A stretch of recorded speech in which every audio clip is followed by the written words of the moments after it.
As kids start the school year amidst this crisis, too many are missing an important school supply: food. 1 in 4 kids in the United States could face hunger this year because of this crisis.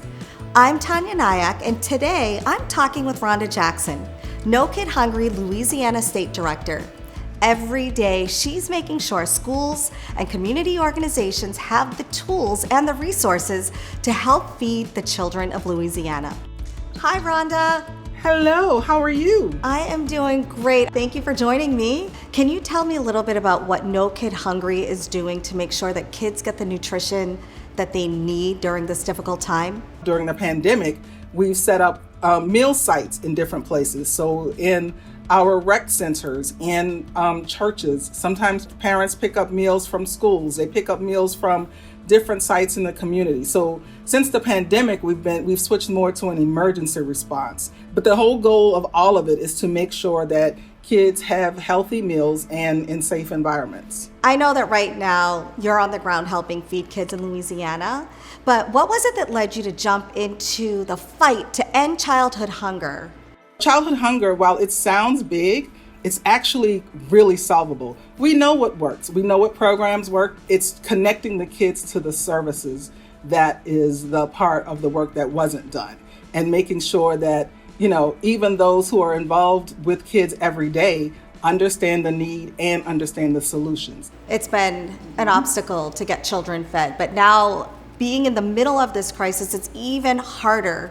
So can you tell me, basically, what are the obstacles that children in need are facing right now in Louisiana because of this pandemic? Unemployment rates because of the pandemic are astronomical everywhere. We know that. Kids now are going back to school. Well, what does school look like? Some schools are doing virtual models, and so kids are at home. Who's feeding those kids? How are they getting meals? Some kids are going to school. And so now I'm working with school nutrition directors and principals to try to feed kids in both scenarios. I'm optimistic, but some days it's a little rough. Your commitment to education and your commitment to your community is so inspiring. So I'm curious, who inspires you?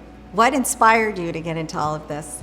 My grandmother, she had a hair salon in the living room of her house. So I got to just hear firsthand as a kid sitting on the floor what issues and what problems families were facing. They talked about what was going on, sometimes talked about not having food. Being able to see what life can be like when people care was what got me into social work. It's really inspiring.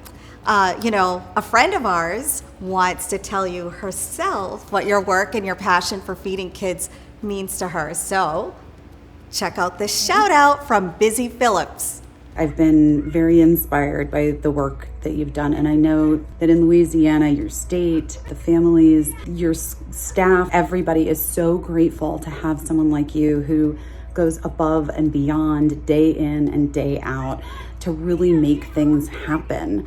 So I just wanted to tell you, thank you. Well, Rhonda, as much as the kids inspire you, you inspire the rest of the world, Busy and myself included, 10 times over. So thank you so much for sharing your story with us. Thank you for listening. It's been great.